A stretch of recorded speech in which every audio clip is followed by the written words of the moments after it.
Hey everyone, and welcome back to the Leadership Project with your host Mick Spears.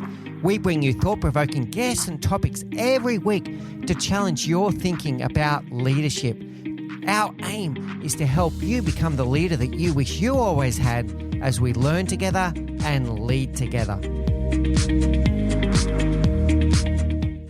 Hey everyone, and welcome back to the Leadership Project. I'm greatly honoured today to be joined by Mel Kettle. Mel is an internationally recognised coach, mentor, speaker, facilitator and author. She works at the intersection of communication and leadership to help senior executives, boards, business owners and leaders to create real connection and sustained engagement so that they can lead themselves and then in doing so lead aligned teams and get cultures of belonging. Mel is committed also to helping women and organisations to better understand the impact of menopause in the workplace. And if we have time, we'll touch on that today as well. She's the author of 2 books, and the book that we'll talk about today is called Fully Connected: How Great Leaders Prioritise Themselves, Reclaim Their Energy and Find Joy. So without any further ado, Mel, please do introduce yourself to the audience. Give a little touch of your background and what led you to be on the podcast today.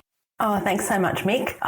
So what led me to be on the podcast today was having an amazing opportunity to talk about my new book, Fully Connected, which I'm waving around at the moment for anybody who's looking at the video. And if you're not looking at the video, you'll have to just imagine me waving this book around. How did I get to the book? Well, I started my career a long time ago. And for the first few years of my real job, when I wasn't, pulling beers or working in retail or clicking a clicker for cars that drove in through the ski tube down at Perisher and Guthaga, my first real job was organising conferences and events. And I worked for a small business for the first 3 years. And then the 4th year, I worked for a major multinational that ran all the events for Microsoft in Australia. And they were both amazing jobs. I learned an enormous amount. But the Microsoft year in particular, we ran 300 events in a year with a team of 6. And so unsurprisingly, by the end of that year, I collapsed in a screaming heap and realised that if I didn't prioritise myself and look after myself, nobody else was going to do that because it really wasn't anybody else's job other than mine. And so that was where sort of little nuggets of learning and education about my life started forming in my mind, which then became the book. After that year, I was 29 when I had that job, that massive job with,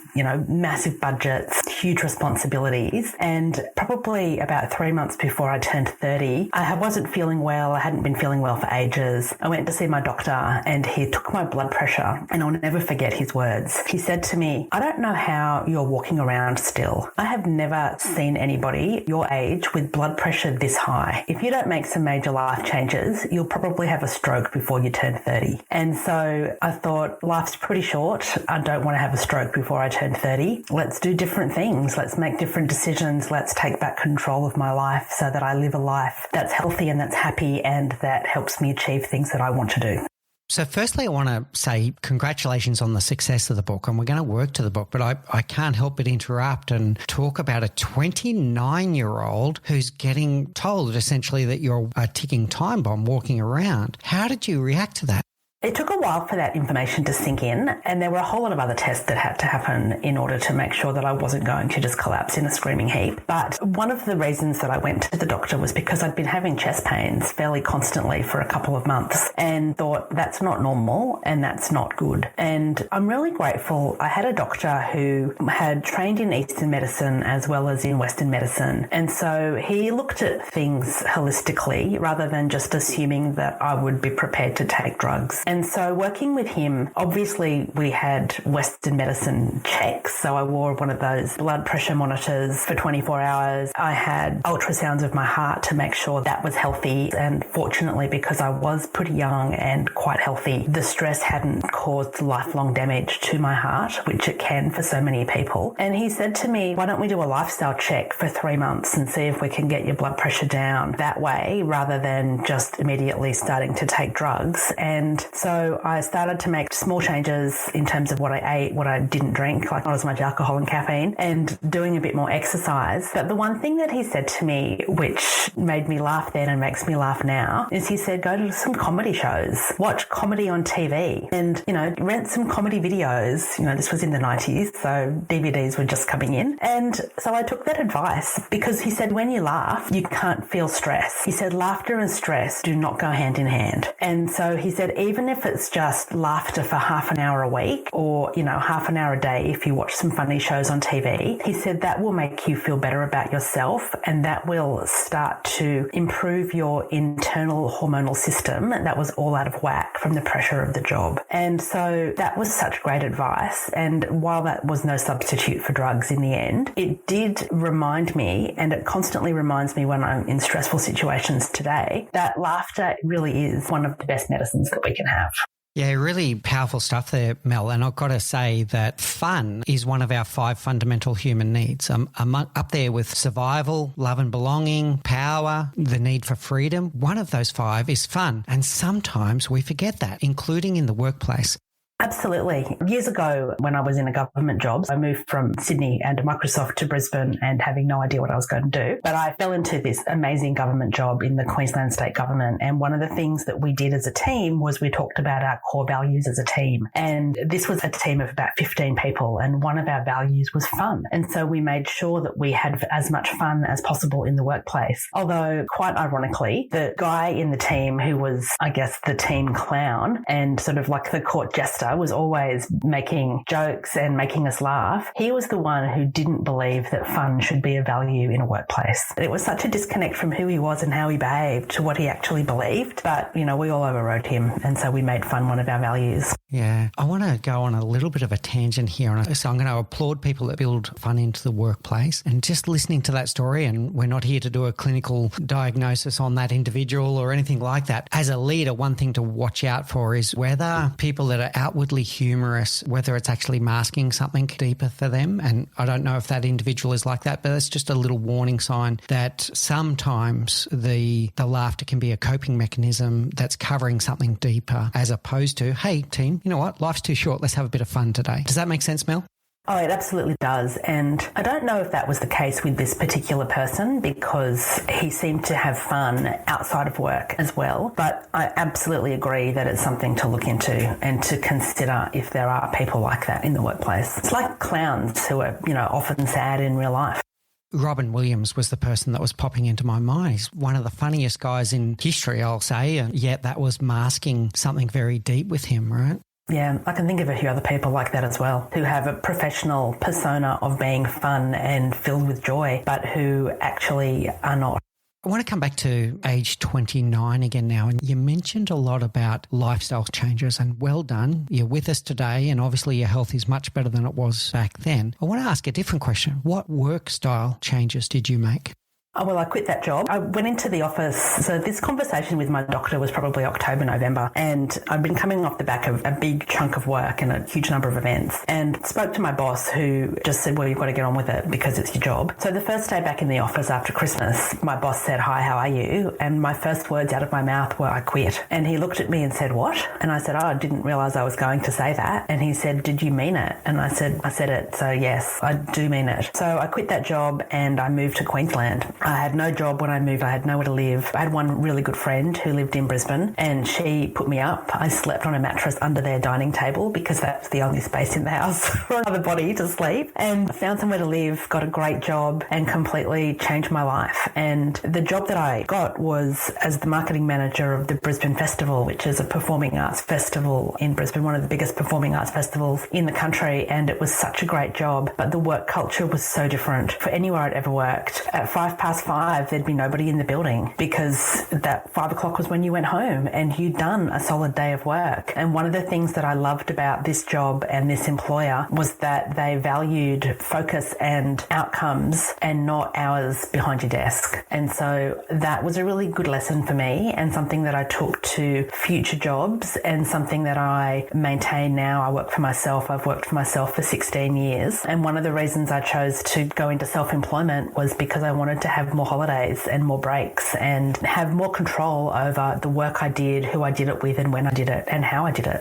So what I'm hearing here, Mel, is that you shifted from one job that was in organisation of events and you shifted to another one that was also organisation of events. But what shifted, in my words, and I want you to expand on this, make sure I haven't misunderstood, what shifted was boundaries and focus. Absolutely. My role also shifted. So I went from being an event manager to being a marketing manager. I had a really solid team of people with me both times, but with the second experience, the pressure from above was still quite great, but my boss was more protective of her people than my boss in the other job was. And so because she was protective, I feel that I didn't see as much of the pressures as I otherwise may have, but also the whole workplace, we talk about fun. One of our values was fun. We worked really well together as a team. I was an interloper because I was new. I was new to the arts industry. I was new to Brisbane. I was new to the organisation, and the other people in my team had been there in the organisation, in the industry and in their jobs for a long time, but they made me feel really welcomed, and that made a huge difference as well. But I think the thing that for me personally is that I created really clear boundaries and I stuck to them. And it was a real lesson in you need to do what you love and you need to be clear on what you prioritise and what you value so that you can integrate that into how you live your life broadly, but especially how you live your life at work, because you spend a lot of time at work, and if you don't create boundaries there, then it can have negative impact on every other part of your life. So I'm hearing three things there, Mel. So I'm hearing the word boundaries again. So that's very clear. I'm hearing then prioritisation. And there was an element there of your own personal values. What did you learn about your own values through this? I don't think I fully understood that I had values until after that period of time because I was young. But having said that, one of my values has always been security and stability. And when I was in my 20s, that looked like financial security and stability. So that was one reason why I worked as hard as I did, even though I didn't get paid very much in my event job because they just didn't pay a lot back then or still today. But I realised that there was no point in having financial security if I didn't have security around my health and well-being as well. And so that became a bigger priority to me. The biggest priority for me at that time, though, was never finding myself in a job again where I'd be stressed, to the point of I actively sought out a job in the public sector so that I could have flexi time, so that I could have time off, to make up for the extra hours work, so that I could do things that I loved. And, when I first moved to Brisbane and I finished work at 5 o'clock and I'd be home by 5:15 because I didn't live far from where I worked, I didn't have any hobbies. I didn't really know anybody. And I didn't know what to do because I hadn't been home at that time of day ever in my working life. When I worked in hospitality, I was definitely not home at that time of day. When I worked in retail, I was studying at the same time. So if I was home at that time of day, I'd be cracking the books because of uni. And then when I worked in events, I very rarely got home before 7:30 in the evening. And so I became addicted to Neighbours because the only thing I knew what to do was turn on the TV. And fortunately, that was a very short-term addiction. For our international audience, because the majority of people that listen to the show, Mel, are in the US. Neighbours is it's a soap opera, and it's a fun soap opera, actually. It's kind of, Australians have fond memories of it. It's still on today, I think, right? But it's one of those ones, it's kind of, you don't have to think too much when you watch it. It's a bit of light entertainment.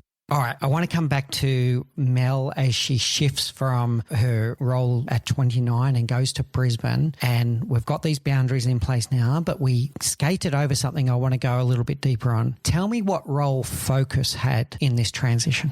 That's a really good question. I had always been brought up to believe, like my parents instilled in my brother and I, that life is short and you need to do what you love. And you need to make sure that there's elements of your job that you love, there's elements of your social life that you love the people you spend time with. And one of the things I realised on the 12-hour drive between Sydney and Brisbane was that I wasn't loving a lot of things in my life at the time. time. So, when I decided to quit my job, not only did I quit my job and decide to move to Queensland, but I also ditched the guy that I was seeing and cut off all my hair. So, there were 4 fairly big drastic things all that happened at once. It made me realise that if I wanted to achieve, it helped me think about what my long-term future might look like and what were the goals that I had. So as well as leaving Sydney because I didn't like the life that I had in Sydney and didn't like my job, I also wanted to meet somebody who I could share my life with, and I wanted to buy a house, and I wanted to,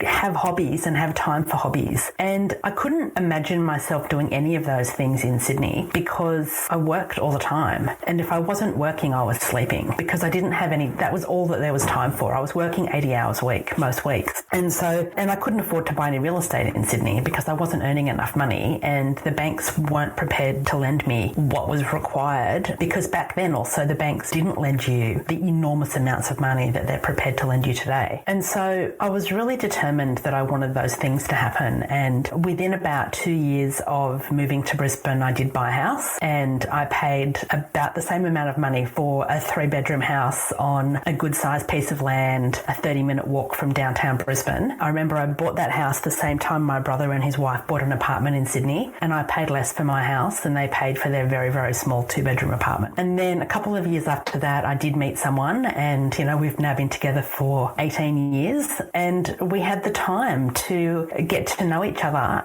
because we both had time, because we weren't working ridiculous hours and we weren't filling our lives with meaningless things. And I also found hobbies. So, they were things that I was really determined to achieve in the first few years of moving to Queensland, because otherwise, what would be the point of upheaving my life that way? Can I play that back to you as a bit of a lesson and see how it sits with you? And so I'm talking to the audience when I say this, but then I want you to comment on it. Every time you say yes to something, you're saying no to something else. And if you're working, and by the way, I've been there too, by the way, Mel, I've been workaholic of all kinds of things, mostly by choice, not by demand or anything, but I've had my struggles as well. But if you're working 16 to 18 hours a day, you're saying yes to that, and you're saying no to relationships, you're saying no to family time, you're saying no to hobbies. And is that what you want? And that's what I'm hearing, that you kind of woke up one day and went, no, that's not what I want. Absolutely. And at the time, it was what I thought I wanted it, because I wanted to fast track my career as much as possible. And for all of the negative things about that time in Sydney, I learned an enormous amount, and I really don't think I'd be where I am today if I hadn't gone through that experience. I met amazing people. I had incredible opportunities. My first boss was just a beautiful, beautiful woman who's still in my life and who taught me so many great things. But I think that it taught me resilience, and it taught me strength, but I didn't see that at the time. It wasn't until I looked back, and looking back, 2, 3, 4 years after I was out of that situation, that I realised the benefits of going through that. What I want to test is something else with you now, Mel, and we were dancing around this before as well. What I want to check with you, because I got a bit of a hypothesis that I want to test, but I'm going to start with this question. When you're working round the clock in the Sydney-based job versus in the Brisbane-based job, knocking off at 5 p.m. and being home by 5:15 p.m., what happened with your productivity between those two? Oh, my productivity was so much greater in the second job in Brisbane, because I knew that I only was going to be in the office until 5. I had a smaller number of hours because the culture of the organisation was not to stay after 5 compared to the other job. The other job, I just lost focus in the afternoon, and there was a lot of pressure. One of the symptoms of pressure and stress is that you do busy work because your brain just can't cope with doing deep work. And I know I definitely did a lot of busy work in the Sydney job, and there was a lot of busy work that needed to be done, but I wasted a lot of time because I just was, you reach a point when you're stressed that you can't think rationally and clearly, and you can't make decisions. And so it's really easy to fall back into doing things that you know how to do with your eyes shut. So this is working towards two things. I want to unpack two things here. The first one is my hypothesis around Parkinson's law. So let's talk about that. So are you busy being busy, or are you busy doing things that matter? That's the question. And Parkinson's law tells us that the work that you have fills up the time that's afforded to it. So if you're working a 16-hour day, are you really productive for 16 hours? Or is a lot of that stuff kind of getting stretched out and, like you say, getting distracted and busy being busy, etc., versus going, right, I need to get this finished by 5 because I'm off to spin class or I'm off to yoga or I'm going to go home and watch Neighbours. I'm going to get it done. So tell us your thoughts. It's exactly what you've just said. You fill the hours that you believe you have. And, now I run a really successful leadership communications consultancy, and I work 3 to 4 days a week. And I know what I'm going to do each day. And because I live at the beach, one of my core priorities is to go to the beach every day. We moved from Brisbane to Caloundra about nearly 2 years ago. And one of the reasons is because I said to Sean, my husband, I want to walk on the beach every day. And at the end of our first year, I estimated that I had walked on the beach on 300 days. Out of 365. And the only days we didn't were if the weather was just hideous, or if I was travelling, which I wasn't much because it was COVID, or if one of us really just didn't want to. But we still, we've just spent 4 days at a different beach on holidays, and we got home and we went straight down to Kings Beach for a walk. And so I now know that, okay, during the week, I don't really work very much on Mondays. I don't really work very much on Fridays. I do a little bit in Monday afternoon and Friday morning, but I finish most days at 4:30 so that I can go to the beach for an hour for a walk. Or I might start a bit later in the mornings. Like, I very rarely do meetings before 10 a.m. Daylight savings, wreaks havoc with that because we don't have it. And so we're an hour earlier than in other states. But I've got really clear boundaries now about when I will work, who I will work with, how I will work, and the hours of the day that I work. And one of those boundaries is I don't ever work on a weekend unless it's a client delivery for a client that I like. And then I will. And I very rarely work, after hours, after my choice of hours. There's other things that I prioritise more. Well done on setting your boundaries and working out what's most important to you. It's really strong. The second one I want to come to is the culture. So in the Sydney-based job versus the Brisbane-based job. Now, this is a lesson that keeps on coming up on the show, so I'm just going to blurt it out and say we get the behaviour that we celebrate, reward and tolerate. So if we're celebrating and rewarding the people that are working till 11 p.m. and midnight, etc., people are going to start doing it because they want to be seen in a good light, etc., etc. If we start rewarding the people that get their job done by 5 o'clock and go home and watch Neighbours, we'll get that behaviour. How does that sit with you? Oh, that's so true. My husband made redundant from a job years ago, and one of the reasons he was given was because he always finished work at 5 o'clock and left at 5:05. And he said, but my hours are 8:30 till 5. I don't understand what I'm doing wrong. And what particularly galling was he was usually always in the office by 7:30, so he'd go in early because he's a morning person and to avoid the traffic. But they didn't recognise that, and partly it was because his boss was never in there before 10 and was always expecting everybody to stay as late as he was, but they couldn't start as late as he was. So it was a real disconnect. But I really believe that I'm a huge believer in, as you've said, treating people fairly. One of the things that I think is fantastic about COVID is that it's given employers a much clearer understanding that a flexible workplace and hybrid working can work, and that you can still be productive and that you can still get the outcomes that you want. And I also really believe, and I hope I'm right with this and that it's just not me projecting wishful thinking, but I do believe that organisations are becoming more aware of the benefits of focusing on outcomes as opposed to focusing on hours in the office. Because it doesn't matter, you can have a day in the office and achieve nothing, or you can have a day in the office and smash through a huge number of things that have really positive outcomes in driving your organisation forward so that they achieve their strategic intent. Yeah, well said, Mel, and I think that we lose sight of that a lot of the time. There are some exceptions to this. There's some jobs where attendance at a certain time is important for customer service or whatever the case may be.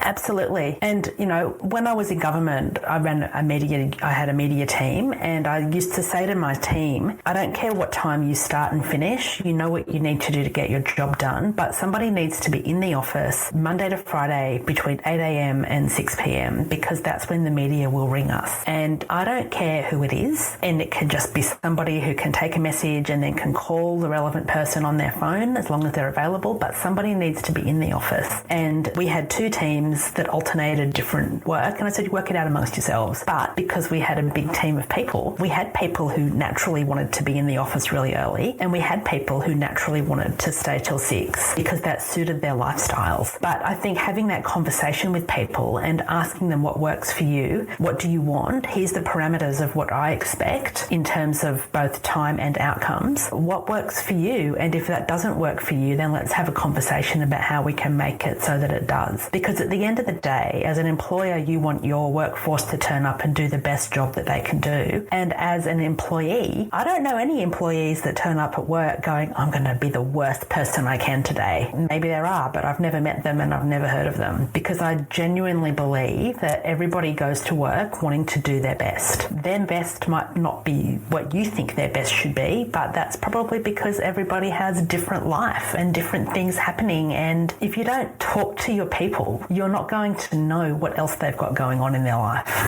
There's a big part there about getting to know your team as well. Just to let you know, those people do exist. The Gallup research tells us that there are people that are actively disengaged. I feel that being actively disengaged, though, is really different from deliberately turning up to be your worst person.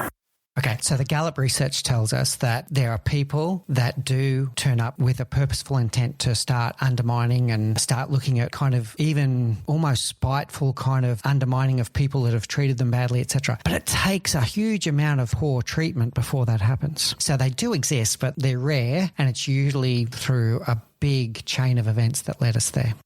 I also think that if you have people like that in your organisation and you let them get to that point, what does that say about you as a leader or a manager or an organisation? Yeah, that's my point. It's taken a huge amount of events that led to that, and you need to have a good hard look at the culture that you've got, the leadership that you've got at that point. Now, coming back to 29-year-old Mel for a while, I want to build that towards what I've heard you talk a lot about, which is that you need to be able to lead yourself before you can lead others. Tell us more about that. So I really believe that you can't connect with others or lead others until you're fully connected with yourself. And being fully connected with yourself includes things like having a high level of self-awareness, which is things like understanding your values and your priorities and your strengths. It's understanding what motivates you and what drives you and what helps you take action to achieve things that you want to achieve. And then the third part of that is focusing on self-care. And the higher your level of self-awareness, the more likely you are to focus on self-care, because you'll be aware that things might not quite be right with your body or your mind or your spirit. And what positive impact comes from that? So when a leader is able to connect with themselves, how does that impact the way they can connect with others? So to start with, you're healthier. And so like some of the foundations of self-care are getting a good night's sleep and having control over your energy levels and putting in the things that give you good energy, and trying to remove as many of the things as possible that sap your energy. So it's having an awareness of what drives, of what gives you energy and what saps your energy. Because when you have more energy, you're happier, you're healthier. And when you're happier, other people around you will be happy as well. Because happiness breeds happiness, just like, misery breeds company. Happiness does the same. The other benefit in the workplace is that when you're happier and your team is more likely to be happy, then there'll be fewer mistakes made. There'll be fewer team misalignments or challenges and issues with the team, because they'll get along better. There'll be more trust, and so they'll be more inclined to be prepared to have hard conversations and not take things personally. And then the other thing I think is that when you are fully connected, you're much more likely to be communicating with conviction. And by that, I mean you'll have that mix of empathy, and you'll be prepared to show vulnerability, and you'll have greater levels of consideration for other people around you. Now, I'm going to say that most people in the audience are with you and going, yep, I fully agree. For those that are maybe scratching their head going, what does it mean to be connected to self? How do you even start? How do you start? Yeah, that's a really good question. I think the first thing that you can do to start is to just have a look at, how do you feel? How do you feel right now? Do you feel happy? Do you feel scared? Do you feel stressed? Are you generally contented with life, or are you not? And if there's negative elements coming out in any of those answers, then think about what is it that you could be doing so that you feel better about yourself. And that might be, I just need to get a bit more sleep, or I need to have a conversation conversation with somebody about something that's been annoying me. But the simplest things to start with are the self-care fundamentals. So are you getting enough sleep? Are you drinking enough water? Are you eating the right foods for you? Are you spending time with people who lift you, or are you only spending time with people who drag you down? Are you doing a job that you enjoy, recognizing that there's always parts of a job that you don't love? But are you doing things every day that bring you joy and that make you smile? How much do you laugh? Like, there's lots of things like that. And then the other thing, obviously, is you might not know whether everything in your body and brain is working properly. So when was the last time you had a checkup at the doctor? When was the last time you had your blood pressure taken? When was the last time you had blood tests for, just to make sure that everything's ticking along as it's supposed to? And if it's been a while, and by a while I mean more than a year, then maybe it's time to just get some of those basics checked out. So the three things I heard there, Mel, were self-awareness, including emotional self-awareness, self-care, including physical and mental health, and then situational awareness. Who am I around? What am I doing here? How does that sit with you, yeah? Absolutely. And as a part of that situational awareness, it's looking as well at what actions are you taking to either improve your life or otherwise. Let's unpack that. Action. Is that something that's missing? Like, there's a lot of people out there that might be listening to this going, yeah, I do need to do something about this, but is the imperative word action? I don't know whether the imperative word is action or not, but I think there's a lot of people who don't have motivation so an example is I have a friend who for 10 years has been saying, I'm going to buy an investment property. I want to help my future secure. And she's been saying it for 10 years and she's done absolutely nothing to make it happen. And so I said to her, I feel like you don't really want to do that and she's like, no, I do. And I said, well, what action are you taking? What's the driving force behind it? And she had a good driving force, but motivation might get you out of bed in the morning, but it's not going to help you achieve your goals unless you do certain things that need to be done to get there. Because for example, she's motivated to buy a house, but she wasn't motivated enough to talk to the bank, to look on realestate.com, to go and make any of the hard decisions that buying an investment like that requires. I'm seeing a lot of debate in LinkedIn recently about procrastination and people almost saying that procrastination doesn't even exist, which is a funny thing to say, but I know why they're saying it, right? So they're trying to say, well, it's not really procrastination. It's either a lack of prioritization or a limiting belief that is holding the person back. How does that sit with you, in whether it's about your friend or other people that say, yeah, I'm going to do this, but it never happens? I'm a big procrastinator and the queen of leaving things to the last minute. I try really hard not to be, but it's really easy to fall into that habit of not doing things that you know need to happen, whether that's, going grocery shopping so that you can buy groceries to cook a healthy meal, or whether it's exercising, or whether it's doing a piece of work that has a deadline. When I was at uni and in school, all of my assignments were always finished 3 minutes before I had to submit them. I think, though, one of the reasons we procrastinate is because we don't see the value in what it is that we have to do, or we don't have the motivation to do what needs to be done for some reason that only you will know. And I think you hit the nail on the head when you said it's not a priority. And I certainly know when I was younger, I didn't exercise because it wasn't a priority. Now I do it every day because I'm in my 50s and I can see what's the benefit of exercising on my body and my brain. And I don't like the implications of what could happen if I don't. Yeah, very good. All right, so tell us about the book. What inspired you to put all of this to pen and paper? I'd been thinking about writing this book for a really long time, and some people might say I procrastinated, although I feel like I just wasn't ready because it's a really personal book. I share a lot of really personal stories in it. And my first book, The Social Association, was about how associations and nonprofits can use social media to create an online community. There wasn't a lot of personal insights and, fears and emotions that went into that book. While I definitely share stories in that book, they're not as inherently or as deeply personal as the ones are in Fully Connected. And I also second-guessed myself a lot because I thought I'm known for this, to be an expert in communication and social media. Who am I to write a book about leadership and self-leadership? And fortunately, I had some very good people in my life who told me to get over myself, pull my head in, sit down and write. And so I did. And I'm really grateful for them because they helped me see that what I have to say is valuable. I'm grateful too. So, and I think there's a lot of people out there that probably have got a great story in their head that they've always said, yeah, I'll write a book one day. And then they get those limiting beliefs of, but who wants to read a book by me? I'm going to say lots of people want to read a book from you because they learn from lived experience. Yeah, and I've been blown away by the response to the book. So the number of people who've read it who have said really lovely things about it, and obviously some of those people are my friends, but the vast majority are people I've never met and never heard of. And I'm grateful that those people especially have forked out their hard-earned money to buy my book. In the process of writing the book, what did you learn about yourself? I learned that I need a plan and I need to stick to it and I need a routine.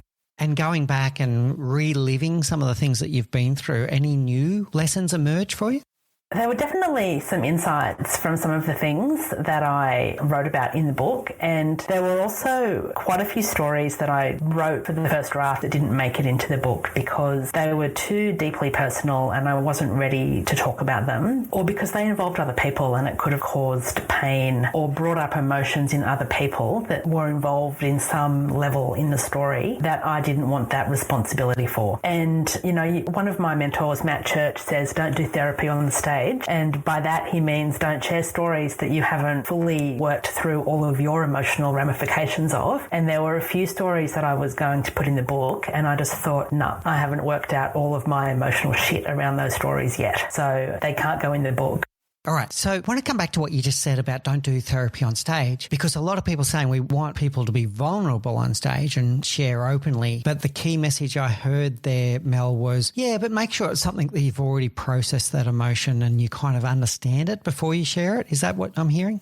Absolutely. And I share a lot of really vulnerable things on stage and in the book, but I've processed them. And, you know, there's a couple of stories that I share. Mum and Dad died really close to each other 11 and 12 years ago. And I'm really open to talk about that, but sometimes I just can't, because anyone who's experienced deep grief knows that sometimes it just whacks you in the face when you least expect it. And I was going to share a story about that at a keynote that I gave recently. And I was talking about the leading up to it, and just felt the tears trickle in the back of my eyes and went, oh shit, I can't tell this story. So I segued into something else, because you have to be, and because I had that level of self-awareness, I knew that, okay, I couldn't do that. But that was the first time in about 3 years I hadn't been able to share that story. So something had obviously triggered that emotion I hadn't thought about. But by the same time as well, it wasn't until, I don't think I publicly talked about how I felt when all of that happened for about 6 or 7 years after they died, because I hadn't processed fully what that meant to me. And so there's another speaker I know, and I'm not going to name names, but she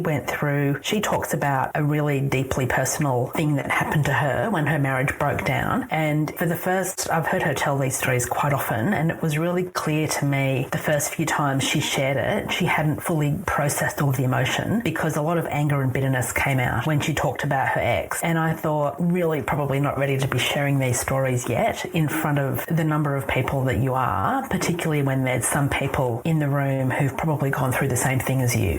It's really interesting, Mel. It's not something I've thought of before, but you got me thinking. This is a big takeaway for me for today, for sure, to think about that. Have I really processed this before I share it with someone else? Because then if I've processed it, it may have more meaning in the lesson, perhaps, and without some of the anger or whatever is attached to it at that time. Yeah, that's really interesting, Mel. Yeah, and particularly if it's a negative situation or experience that involves deep emotion, particularly deep, what's often considered a negative emotion like sadness or grief or anger or bitterness or hurt, you want to be really clear about how you feel about that and how you can share that experience so that other people can learn from it, and so that you can still learn from it as well if necessary, but how you can do it in a way that makes you look professional and not unhinged. Yeah, the thing I'm thinking of is if you're in that season where you're processing it and you're still jaded, and then you share that story with others, they might get jaded about the person that you're talking about or the situation that you're talking about. Whereas if you've processed it longer, you've actually found the answer or you've found the lessons, because everything is a lesson in life, right? Absolutely. And I think that, there's many ways you can process it. You could get professional help by talking to a doctor or a psychologist or a psychiatrist. Or if it's not something that requires that length, that depth of support, then talk about it with friends and track your emotion. Like when you have a conversation with friends about the experience that you're wanting to share more publicly, think about after you've had that conversation, take a few minutes to reflect on how did I feel when I was sharing that story? What was my underlying emotion? Was it relief that I escaped that situation or that's in the past, or was it something else? Was it a positive feeling, a positive experience to share it, or a negative experience to share it? Because when you're sharing things publicly, you want that to be a positive experience, both for you and the other people who are witnessing that sharing. And if it's not going to be, then maybe it's not the right time for you to be sharing some of those stories. Yeah, good one. All right. Well, thank you, Mel. I'd like to draw us to a close now. I'm going to come to our rapid fire round. These are the same questions that we ask all of our guests. And yours is interesting. I almost feel like I should change it. The question is, what's the one thing that you know now that you wish you knew when you're 20? I feel like for you, it should be, what's the one thing you know now that you wish you knew when you're 29?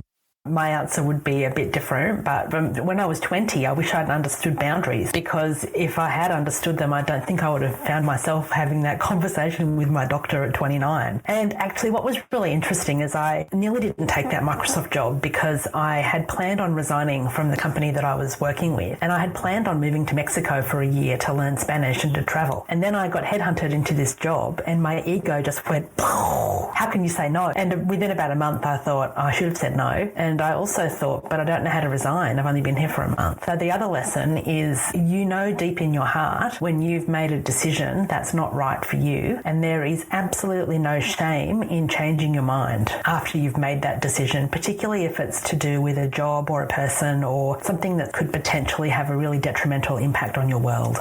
Yeah, it's a good lesson, particularly if the rationale or the reasons you made that decision turn out to be not true, for example. All right, so you make a decision based on the information that you have at hand, and then it turns out that, actually, that wasn't so correct. Yeah, good one. Yeah, or if you make a decision based on your ego. Yeah, and we're all prone to do that at some point, including me. What's your favourite book? I grappled with this. I'm a huge reader and I love so many books, but I went back to my childhood, and the book that I have read more than any other book is Anne of Green Gables, and I love that book so much. I was looking for my copy. I've actually got 2 copies. I've got no idea how that happened, and I thought I'm going to have to reread it. I haven't read it for a few years, but I love everything about the story, and there were a whole series of books that followed Anne of Green Gables, which I read as a child and loved all of them. Yeah, nice one. What's your favourite quote? Maya Angelou. I've learned that people will forget what you said, people will forget what you did, but people will never forget how you made them feel. Yeah, I come back to that one a lot as well. It's one of my favourite quote, rotates a little bit, and hers often comes in.